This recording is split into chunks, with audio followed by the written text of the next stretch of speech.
I am live again. I'm hoping everyone can hear me. We are going to get started at 5 o'clock on the dot, which is like maybe a minute. Actually, it is a minute.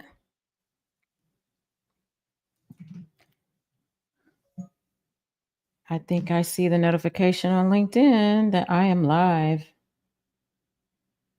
Hoping everyone can hear me. Okay, good. Welcome to day 3 of the LinkedIn newsletter growth for clinical research professionals, CEOs, entrepreneurs. Today's day 3. If you watched day 2, we talked about creating authority content within our LinkedIn newsletters.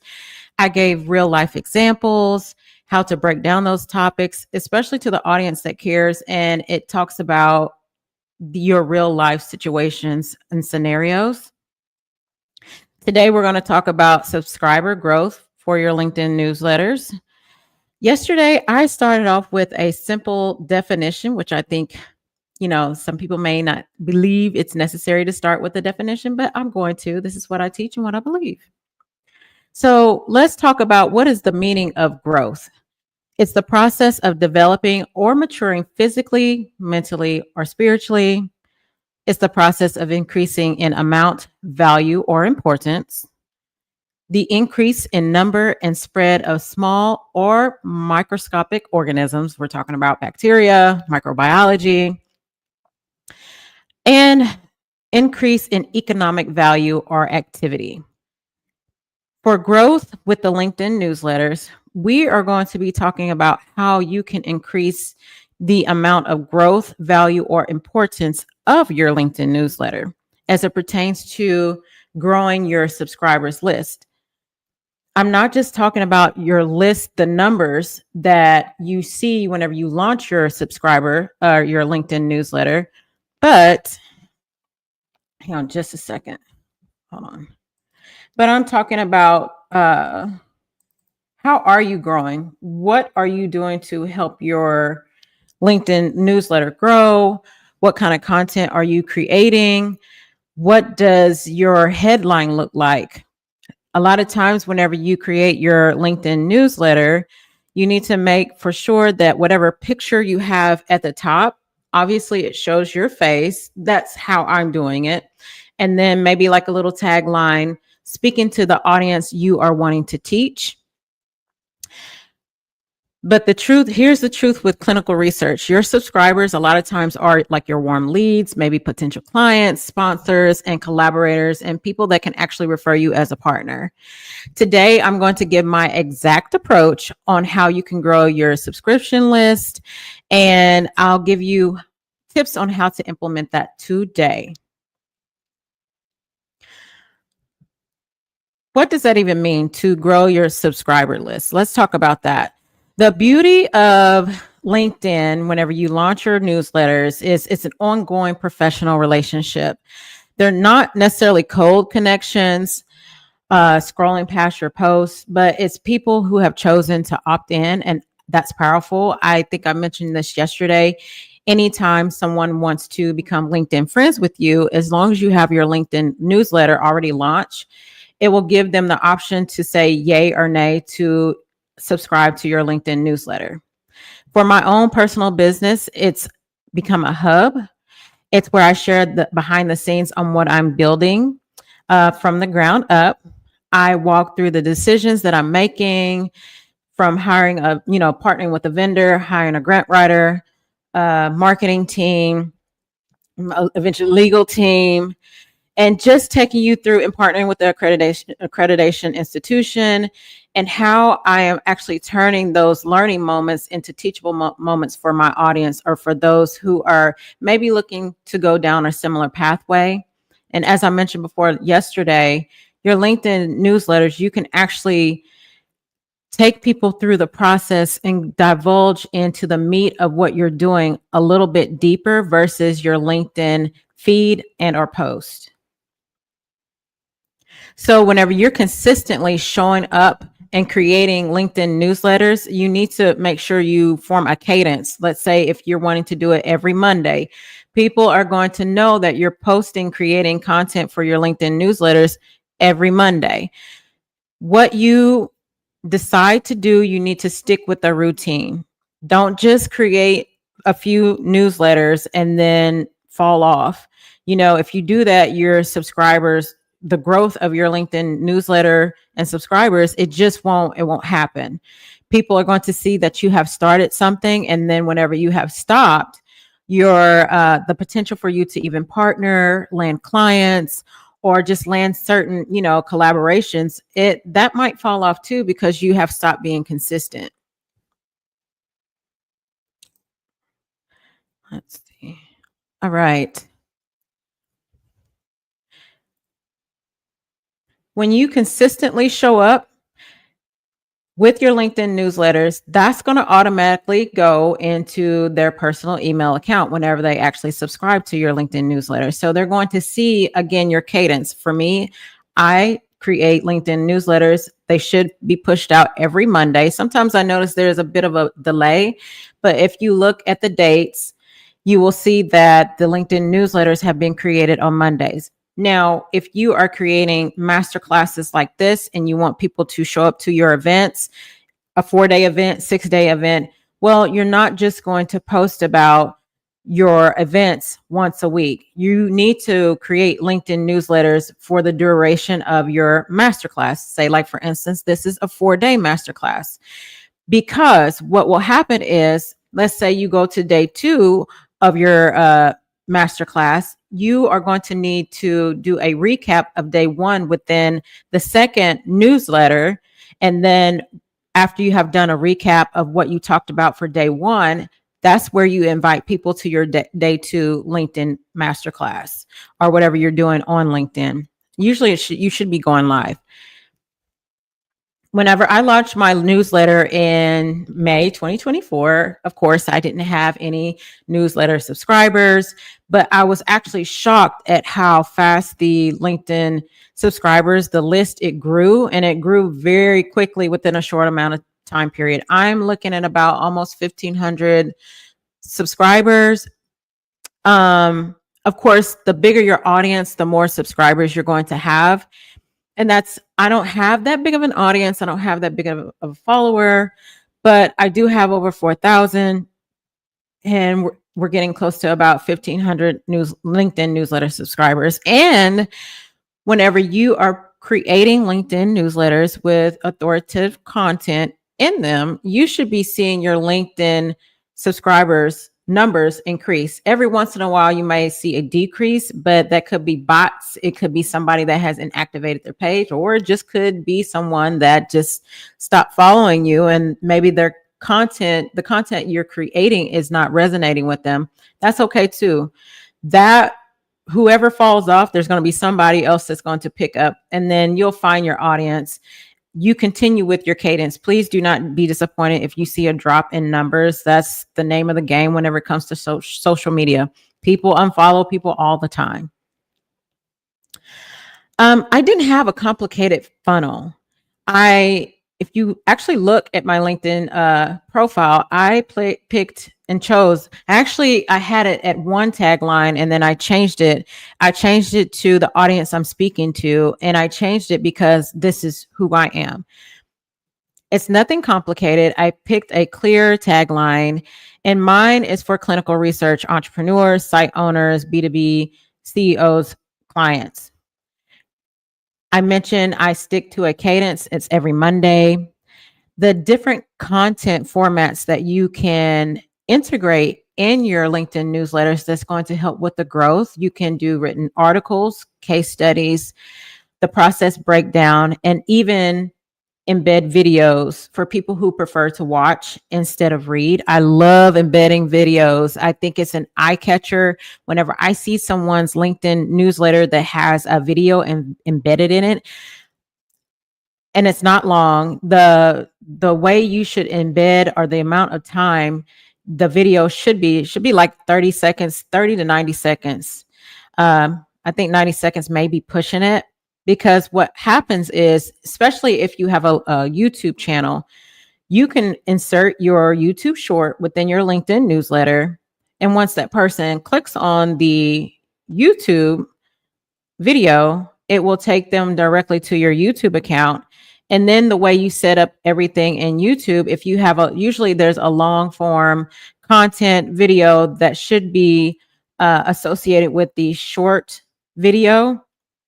Whenever you have the short video, there is a place on YouTube where you can link your long form video to the short. That way people can see like, oh, this is a short that has been extrapolated from the long video.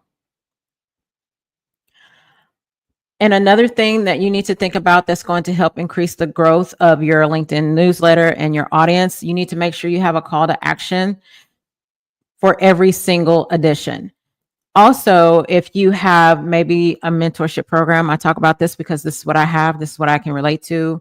Or if you have something like this, a masterclass series that is coming up, as you're talking about it, the highlights on why it's important you're talking about this particular subject, you need to hyperlink certain parts of your sentences throughout the LinkedIn newsletter. So as people are reading it, what if they don't get all the way down to the bottom?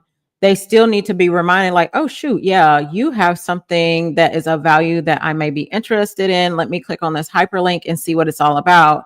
Or if they happen to get distracted with something throughout the reading, as they're reading through their LinkedIn newsletter, well, you already have it hyperlinked at least halfway through your article.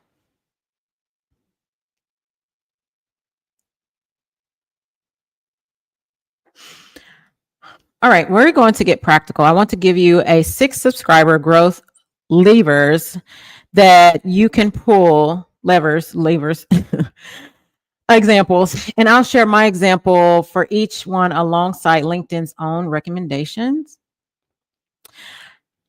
Again, you need a clear tagline and you need to have your target audience. It always goes back to your niche. You know, you need to know that you're speaking to your niche in your LinkedIn newsletters. It's no different from anything else. It's no different than the products that you're creating. Remember, whenever you're creating a product or a service, you are the problem solver. They see you as fulfilling a pain point in their lives, and they see you as, see your services as helping them solve their issues, whatever it is that they have going on. Or maybe if it's something that can, instead of them taking a year, it's going to take them 6 months because you have a product or service that's going to help them with that. So for example, my tagline speaks directly to clinical research entrepreneurs, site owners, and B2B CEOs. People instantly know if my newsletter is for them. You're going to know. So if you're not in that category, my LinkedIn newsletters will not necessarily interest you. LinkedIn says use your title, a cover image, description to clearly define your audience and your focus. Avoid generic titles like industry updates. That doesn't do any good. For me, I'll say it one more for the people in the back and the front. I'm an entrepreneur in clinical research. I love to teach. I teach on how you can be successful on LinkedIn. And I'm talking about, and it's coming from a research naive perspective. I live in a rural area. That's my niche. That's my brand. And I'm teaching from that experience. And I'm letting you know the steps that I'm taking to have a successful business, or what it takes to even build a business. As far as a consistent cadence, as I mentioned before, every Monday I publish LinkedIn newsletters. So that's whenever my audience will expect for me to have a LinkedIn newsletter, not on Fridays, not on Saturdays, but on Mondays. LinkedIn says to choose a frequency you can realistically maintain: weekly, bi-weekly, monthly, and commit to it. I recommend weekly LinkedIn newsletters. To me, it keeps you on point. It keeps you on your toes, letting you know like you need to consistently keep working on creating content for your audience and for your potential clients. That's just my personal opinion. Some people may not have that kind of time. They may do bi-weekly or they may do monthly. So whichever cadence you can stick to, that's what you need to focus on. Content variety. I write written articles, I embed videos, real case studies, and step by step how to do. LinkedIn says use multimedia, images, photos, resource links to appeal to different learning styles and keeping your readers engaged. So, with case studies and proof, I like to share wins whenever I have helped a high ticket client and they have signed the contract, and I can walk you through the steps on how that happened, not like the actual details, but I can give you ways on how to close in on a high ticket client based upon the products that you have created. LinkedIn says use specific, relatable stories to build credibility and connection. Remember, I mentioned yesterday that if you are not building in real time and your story is not necessarily going to be relatable, especially if you're faking it, people can tell whenever you're not genuine and you're just saying a bunch of fluff and you're not implementing those tasks within your business. You are just basically going by some article on what it tells you to do. I mean, it's okay to read articles, but people want to know how you are being successful in your business. What are you doing to take the steps to get from point A to B? I think it's important because everybody's journey is very unique. And your LinkedIn newsletter should scream, hey, this is you, this is unique, this is my journey. And this is how I format my own LinkedIn newsletters. Let's talk about the analytics. LinkedIn has a way that you can check your analytics. That will give you an idea on who your target, who's actually showing up and reading your LinkedIn newsletters, who is actually clicking on the topic, maybe not like individually, but you'll have data there and it will show you which articles are doing better. So if you find that a certain article is doing much better than the rest of them, then maybe you need to think about what are you doing and saying in that particular LinkedIn newsletter that is driving traffic and having more eyeballs on that particular letter on the topic that you're discussing within that LinkedIn newsletter. So LinkedIn says user creator analytics, or use your creator analytics to track engagement, kind of just what I said, and double down on your highest performing topics. We're going to go back to the call to action. I mentioned it's important to have a call to action for every single edition. It doesn't necessarily mean, hey, buy what I have. It could mean stay tuned for the next series within your LinkedIn newsletters. It could be stay tuned for the next masterclass, day 2, day 3, day 4. Or it could be stay tuned for the next video that I'm talking about on YouTube, something. Some kind of call to action within your LinkedIn newsletters. That way your readers are just not passively reading and not necessarily getting anything out of it. There's no action for them to take. You want your readers to take some kind of action. You want to show that, hey, you know what? I know that you're reading my content, but whatever call to action that I have towards the end, maybe it's something you can implement in your LinkedIn newsletters or give you an idea on how to format your LinkedIn newsletters. That way you can see an increase in growth and in your LinkedIn newsletter subscribers. I'll get it out. Let's talk about some examples. As I mentioned before, it could be subscribe to my YouTube channel, register for day 4 of the masterclass, apply for my mentorship programs, or even book a strategy call. Hyperlink, hyperlink, hyperlink throughout your LinkedIn newsletters, whether it's names, programs, course titles, so people can actually select it and can click straight from the LinkedIn newsletter. And whatever you hyperlink it to, make sure it's going to go directly to whatever it is you've hyperlinked, whether it's a YouTube channel or whether it's download your free guide on how to eat properly for someone that is trying to lose 30 pounds, something like that. Again, if you have a series, let's say like this 4-day LinkedIn masterclass, you want to highlight the previous day's contents so readers can go back and catch up and understand what was going on, what was said before they move on to the next day. That drives the replay views and increases engagement. LinkedIn says, make it easy for your audience to engage with your work. They won't say it as directly as I will, but my experience proves a call to action in every edition is a non-negotiable. So make sure you have a call to action in every LinkedIn newsletter that you create. That should be your non-negotiable. Do not create a LinkedIn newsletter and not have a call to action. Whether it's read my next LinkedIn newsletter, have some kind of clear call to action. And also, if you are, in the entrepreneurial space, a business owner, at some point you're going to have a product or a service that you're going to want people to go to, especially if it resonates with them and you've given out, free content for them to see that you're credible and you know exactly what you're talking about. So whenever you combine these 6 steps that I just mentioned, and I'll go over it again. Step number 1, clear tagline and audience targeting. 2, consistent cadence. 3, content variety. 4, case studies and proof of whatever product that you have, because at some point, whatever you have created, you're going to have some kind of proof that someone has purchased your product and or services, and how well did they do? What did they say about your product or services? How did it help them? Somebody's going to give you a testimonial, and then you're going to want to include that in your LinkedIn newsletters.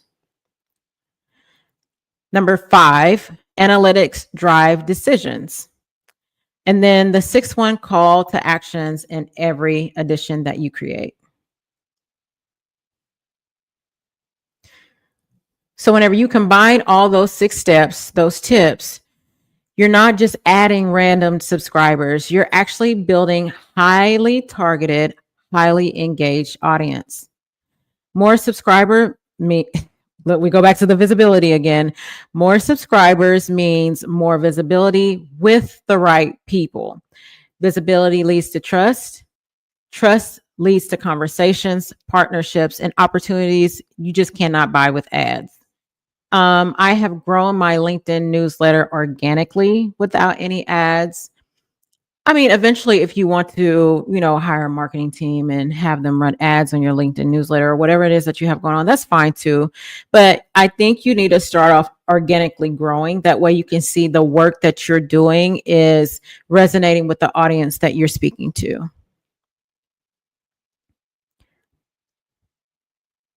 Here is what I want you to do today. Number 1, go back to your last newsletter draft and add a clear, clickable call to action.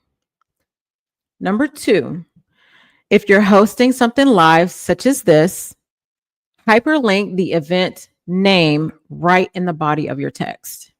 Don't wait until you get towards the end. You should be talking about your event throughout your article, so hyperlink it close to the very beginning.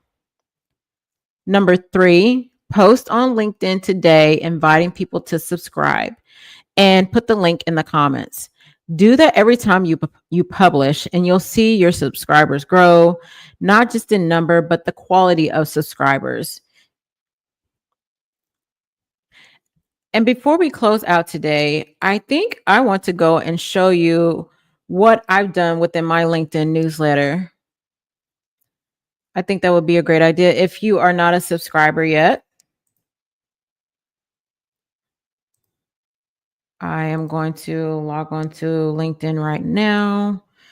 I need to make for sure that sometimes whenever I share these things, I can be talking and talking and talking, and then I realize that you never saw what I was talking about. Okay, let me pull up.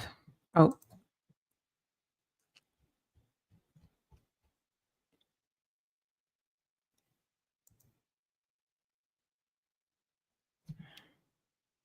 Okay, I found a perfect one. Let me share my screen.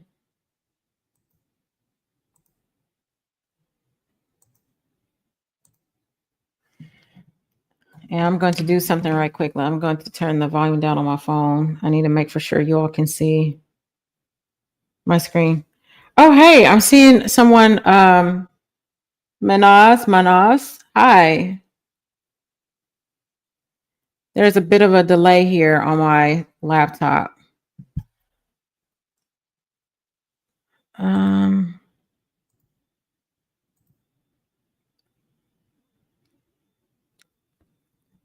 okay. You should be able to see my screen. Hold on, let me log back out.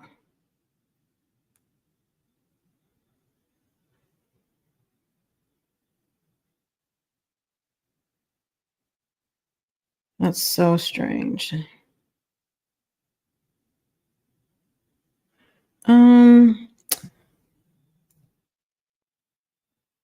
I can see it here.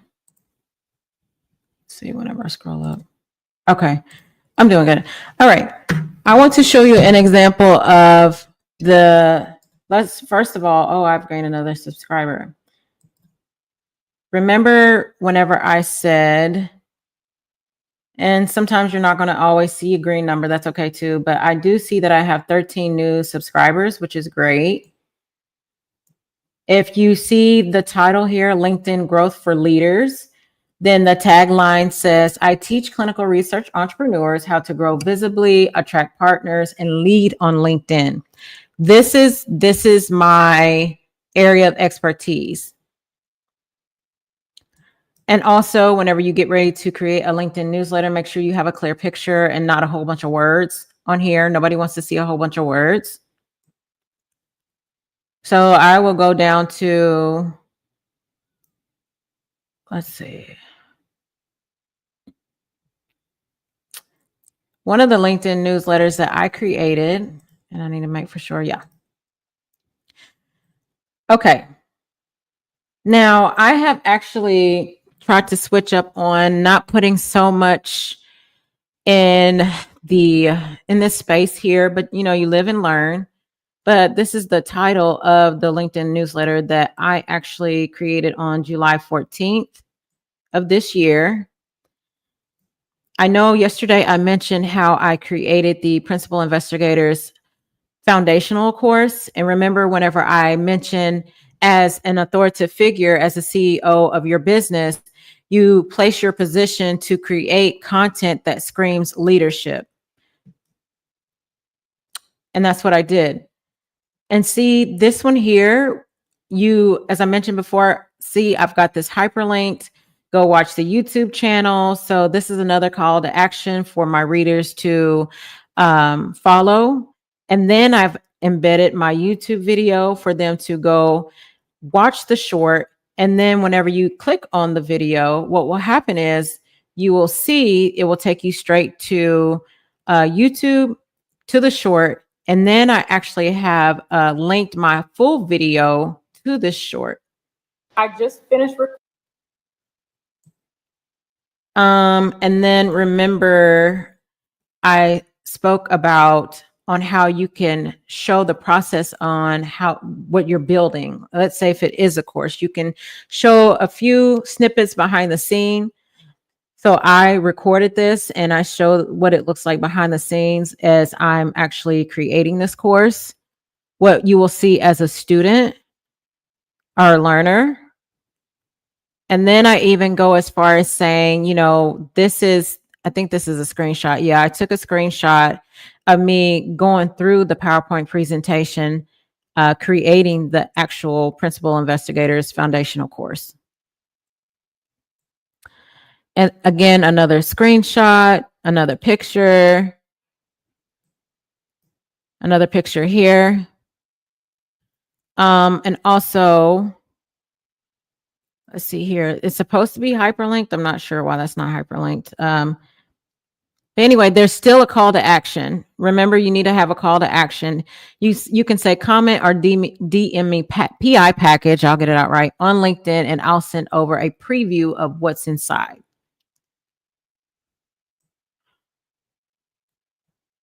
Let's see here. I know. Okay. Any article that you have created, you can go back in and edit the article. And here are the stats that I talked about, which I don't know if I want to see my stats, but let's see here.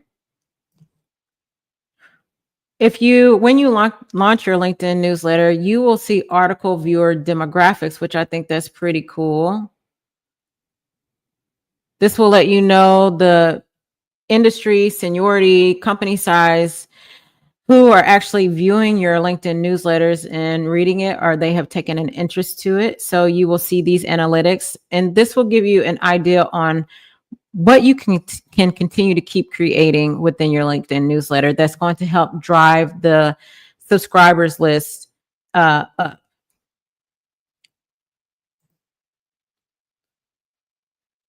Okay, I will stop sharing.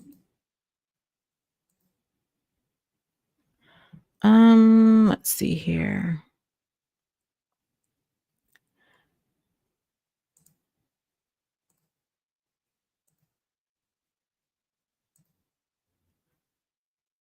So just as simple as that. That's how you can increase your subscribers list whenever you launch your LinkedIn newsletter.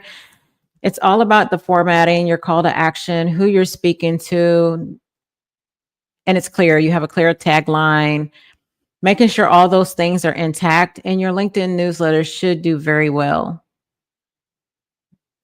And it should scream, this is, oh yeah, I know this format. I know the individual that's writing this LinkedIn newsletter. It's screaming Alicia Moore. It's screaming rural area and how she's building a business and the processes she's taking to strengthen her foundation.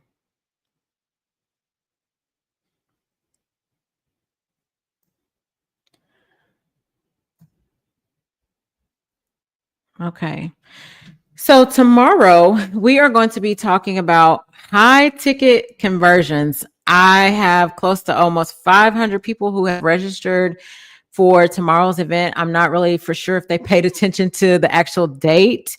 But again, that's okay because all of the training will be housed in Thinkific. I'll still have it here on LinkedIn. I decided to go ahead and keep it on LinkedIn because new people that come to my LinkedIn profile, I want them to see how I teach and what I'm teaching and what I'm building. So yes, we are going to talk about high ticket conversions and how you can price it and talk about it within your LinkedIn newsletter, and how to take those subscribers and turn them into paying clients without feeling salesy. Remember, your subscriber growth is not about chasing vanity metrics. Your metrics are important because it will tell you what you need to talk about within your LinkedIn newsletter or what you need to zone in on. But it is about creating a pool of people who trust you and they look forward to hearing from you, and you are primed to work with they are primed to work with you when the timing is right. Tomorrow, day 4, I hope to see you there. It will start at 1:00. It won't be at 1 p.m. It will start at 1:00 Central Standard Time. And I hope to see you there. And I hope you have learned something today. Feel free to inbox me and ask me questions. Also, feel free to go back and watch all the replays and share these videos with a friend who may need it. All right. That concludes today's session. I need to see if I have any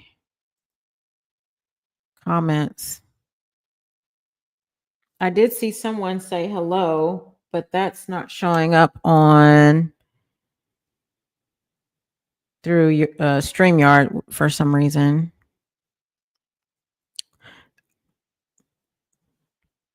All right, this was a 30-minute session. I don't want my webinars or master classes to be longer than an hour. You lose the attention of your audience. 30 30 minutes to 60 minutes is a good time frame. If you ever decide to launch a masterclass, it doesn't need to be any longer than that. Okay. I will see you tomorrow, day 4. I want you to be there. Bye.